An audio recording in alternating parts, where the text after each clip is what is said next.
This is the Daily Habit. Listen to this lineup. Skateboarder and Alkaline Trio frontman Matt Skiba sits down with us today. Daily Habit music field correspondent Kate Bevan checks in from the madness of the South by Southwest Music Festival. That's in Austin, Texas. A special in-studio performance by Matt on this show. All that, much more, right about now.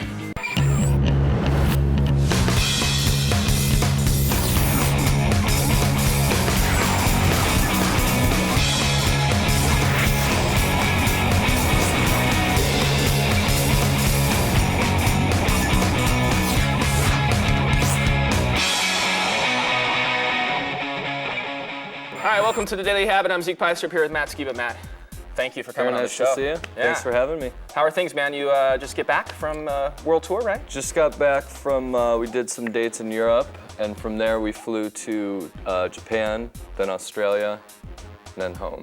Wow. So I just got home a couple days ago, got over my jet lag, and then I caught the stomach flu. So hopefully I'm not infecting you right now. Well, I wash my hands often during the show. Okay, all right, Matt, you have other skills other than just your incredible music skills, and we're gonna see a little bit of that right now. This is you wrapped up in 29.5 seconds of satisfaction. In the shadows where the heads hang low, you hear voices as the wind blows, asking, can't you see? Reminding you to breathe, it's only time before it catches up to you and all your broken luck. I found a better way to get even with my memory.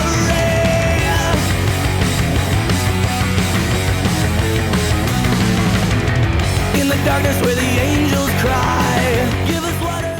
Nice, Santa Monica skate park stuff in there, right? Yeah, it's fun. That was the first time I'd ever been there. So we actually, the park we usually skate at down here is in Glendale, and so it just happened they were filming some kind of movie or maybe a skate video there or something. The park was closed, so we traveled to Santa Monica and checked it out. And it was fun, really fun park.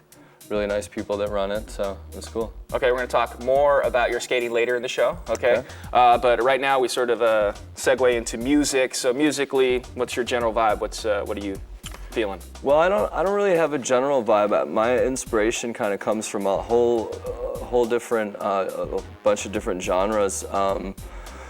I grew up mostly on punk rock music. I had older cousins that turned me on to bands like Susie and the Banshees and the Ramones and the Clash and Severed Heads, and the list goes on. Devo especially was huge. They met at a Devo show and they got married and whatever. So they were new waver, like punk rocker people that were always making me mixtapes, and they got me into old hip hop like Ice-T and Public Enemy, which is stuff I still love, in NWA. So that started me off early, and then from there, just from all the punk rock stuff, there's just all these different offshoots and sort of like subgenres of that I'm really into, and a lot of really, I guess, sort of more noise and industrial kind of stuff too. So I like it all. If it's good music, I'll listen to it. Good music is good music. That's right. Yeah. All right, let's get to your first pick then. What do you have for us? My first pick is from one of my longest time heroes, who unfortunately isn't with us anymore in person, but is in spirit and music, and his name's Joe Strummer and his band, the Mescaleros, and this song is called Coma Girl. Check it. Matt Skiba's first video pick on the Daily Habit. I was crawling through a festival way out west. I was thinking about love and the acid test. At first I got real dizzy with the real rockin' gang, and then I saw the Coma Girl on the excitement gang, and the rain came in from the wide blue yonder. Through all the stages I wandered.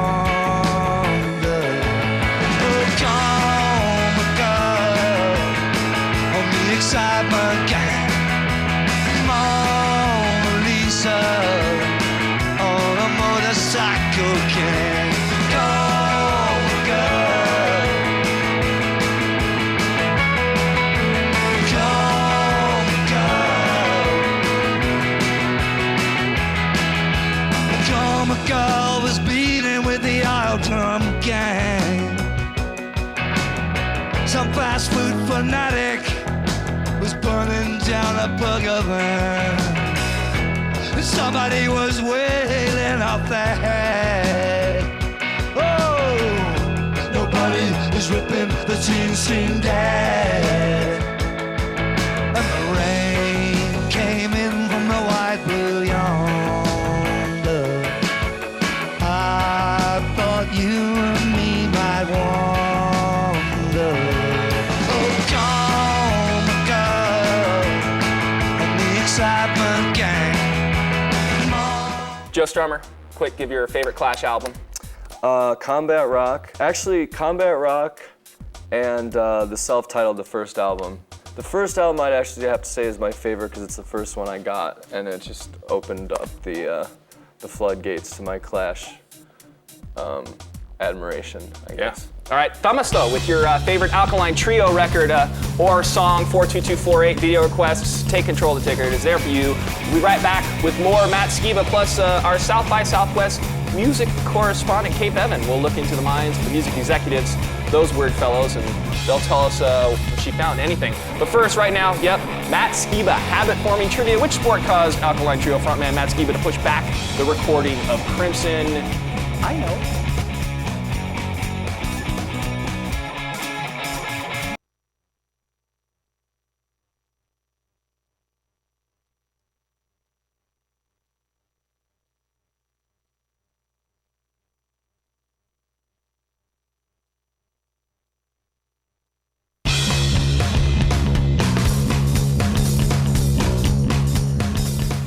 It is habit-forming trivia. Which sport caused Alkaline Trio frontman Matt Skiba to push back the recording of Crimson, motocross, snowboarding, skateboarding, roller moshing?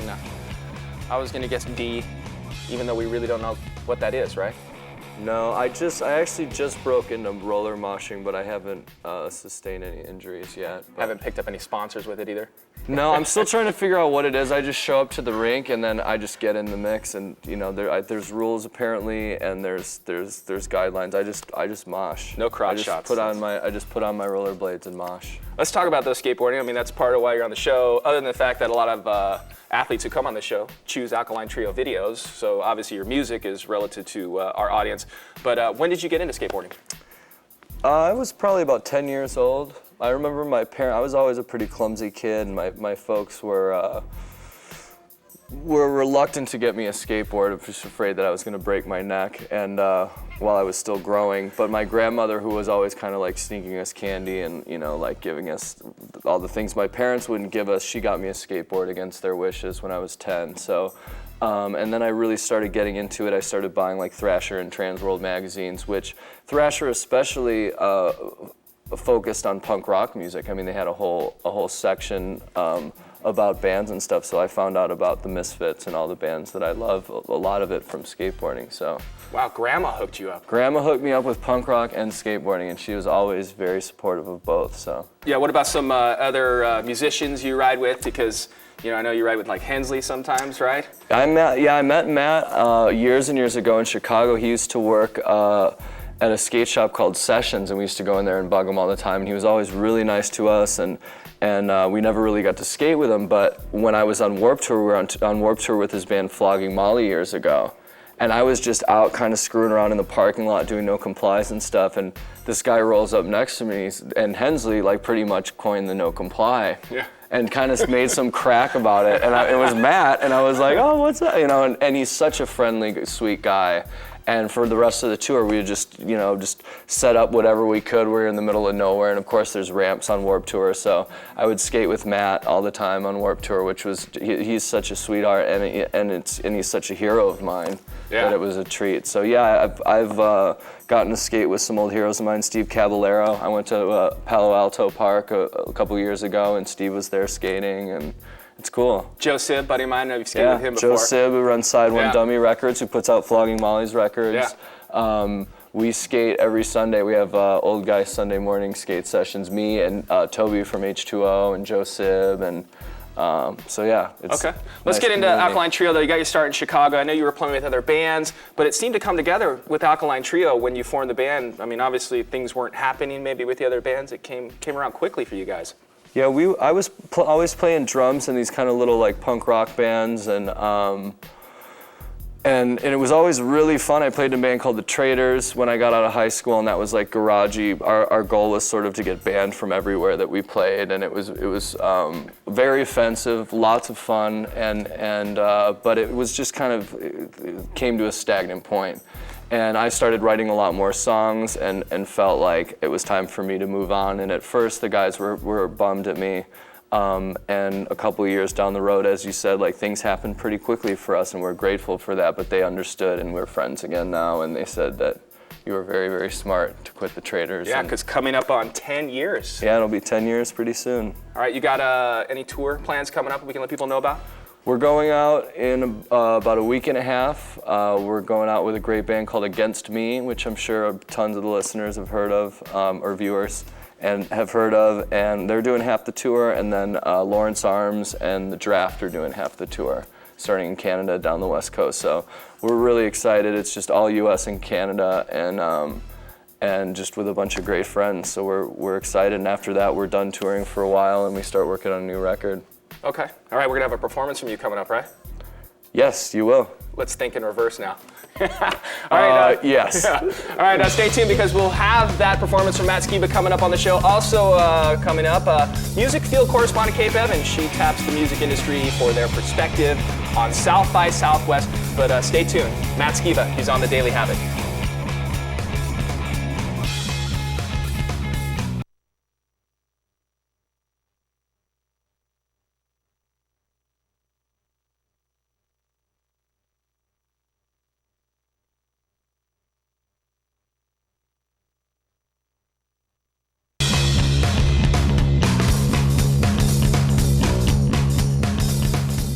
All right, from the Alkaline Trio album Crimson, Matt Skiba's on the Daily Habit performing the song Burn. Check it.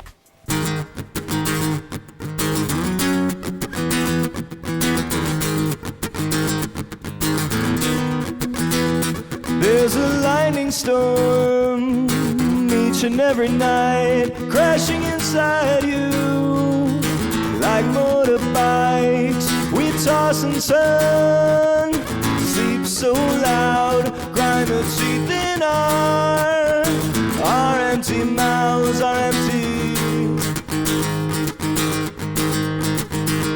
There's a forest fire burning bright, spreading quickly towards our last ride. Nowhere to run, pointless to hide, just lay there and scream, pretending to try, pretending, intending to burn, pretending to fight it. Everyone learns faster on fire, things took a turn, lost all desire, you live and you burn, you live and you burn.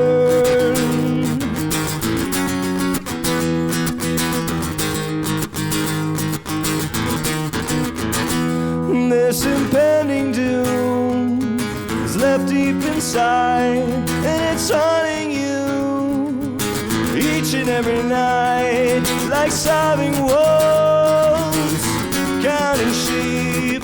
We close our eyes, pretending to sleep, descending, descending, intending to burn, pretending to fight.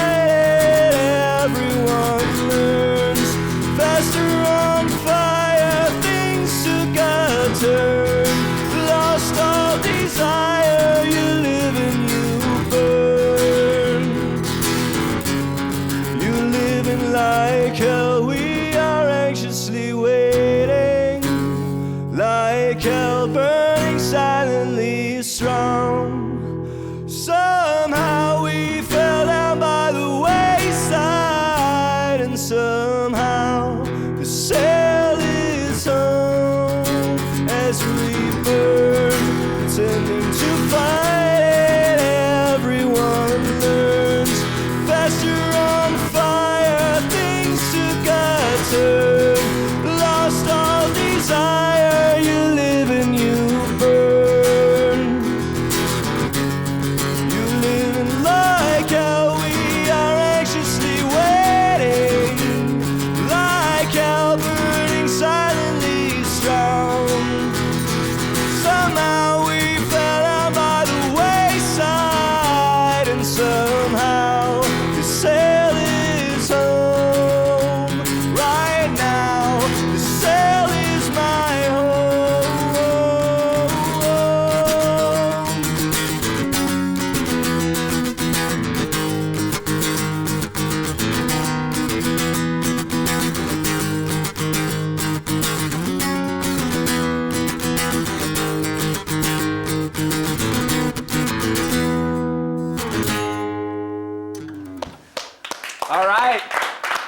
From the Alkaline Trio album Crimson, go get it. It's in stores online now. 3 things you didn't know about Matt Skiba when you return to The Daily Habit.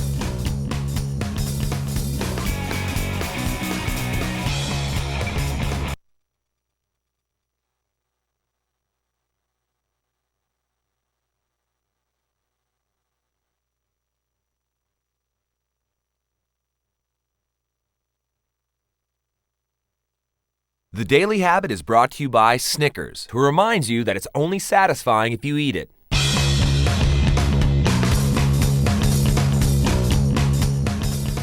Alkaline Trio's Matt Skiba on The Daily Habit likes his Snickers frozen or regular.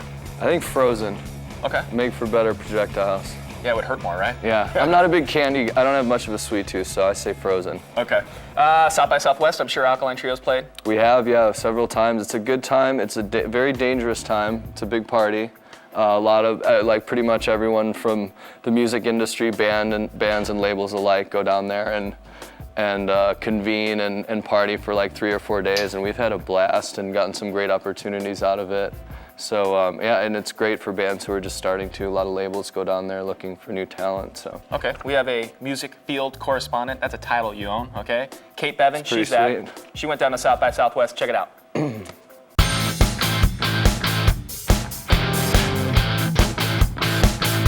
Hey, what's up? It's Kate Bevan again, music field correspondent for The Daily Habit. I'm still exploring South by Southwest, and today I'm going to get the industry's perspective on the festival.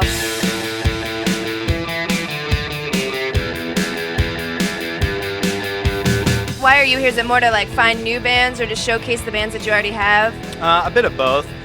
We come down here and we'll have a showcase where we have all our bands that are putting out records right about now, and invite all the publicity people, all the retailers, all the industry, agents, managers, other labels will all come out. Then hopefully they enjoy the music and it can lead into other things. I've got three different bands playing showcases. They're all signed to major labels we manage.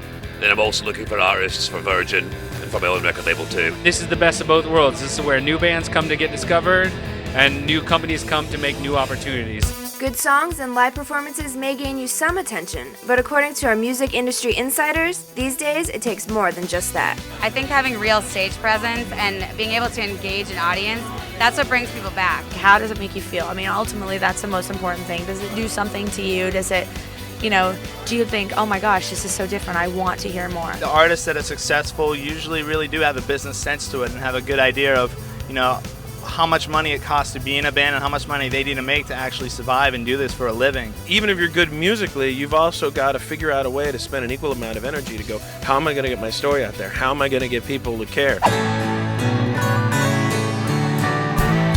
MySpace. MySpace. MySpace. MySpace. MySpace. MySpace. They even have their own tour bus and they're not even signed. So whether it's MySpace, Pure Volume, YouTube, or whatever site you prefer to showcase your music on, the good news is the control is shifting from the record companies back to the artist's hands, more so than ever before. You don't really need an agent to book a tour. You don't really need a record company to get a record out. You don't really need a distribution company to get your video out. Look at the Arctic Monkeys, right? They're like the stars of this year's South by Southwest. Their success was built on some kind of MP3 grassroots marketing campaign, which is great. They did it for themselves, and that's something they own. Record companies can't f*** that up. Well, you heard it here firsthand, straight from the industry's mouth. Tomorrow, I'll be showing you some of my top bands that played at South by Southwest this year. So stay tuned, because you don't want to miss it. All right, thanks, Kate. More with Kate at South by Southwest all week on The Daily Habit. All right, many things we learned about you, Matt Skiba, on the show today, but there are still 3 things you didn't know about.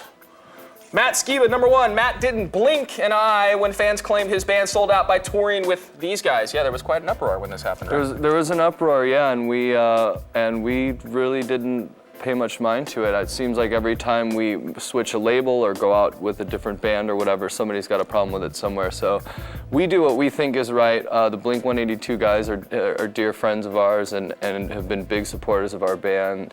And we thank them for that, and we do it again, and we make no apologies for the decisions we make as a band. Right on. Never a problem with getting people to hear your music, right? No. All right, number 2, before Matt learned guitar, he delivered different kinds of notes.